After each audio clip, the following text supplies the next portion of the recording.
साधारणपणे 4थी ते 7वीच्या वर्गातल्या आपण जर मुले आणि मुली बघितल्या तर मुली या उंच असतात आणि मुले हे तुलनेनं बुटकी असतात. आपल्या पालकांना असं वाटतं, त्या मुलींच्या पालकांना असं वाटतं की आपल्या मुली खूप उंच होतील, परंतु त्यांचा भ्रमनिरास होतो आणि 7वीपासून किंवा 8वीपासून पुढच्या वर्गात जर बघितलं तर मुली या तेवढ्याच राहिलेल्या असतात आणि मुलांची उंची मात्र वाढलेली असते.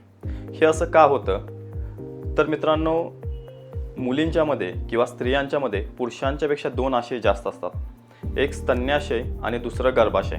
साधारणपणे 12व्या वर्षापासून मुलींना पाळी यायला सुरुवात होते. एकदा मासिक पाळी आली की त्यांच्या स्तनांचा आणि गर्भाशयाचा विकास व्हायला चालू होतो. एकदा स्तनांचा आणि गर्भाशयाचा विकास व्हायला चालू झाला की आपल्या शरीराला होणारं पोषण त्यांच्या स्तनाकडे किंवा स्तन्याशयाकडे आणि गर्भाशयाकडे वळवलं जातं आणि त्याच्यामुळे शरीराची होणारी वाढ ही खुंटली जाते. त्यामुळे मुलींच्या बाबतीत असं होतं की मासिक पाळी सुरू झाल्यानंतर येणाऱ्या 3-4 वर्षामध्ये मुलींची उंची ही खुंटायला चालू होते.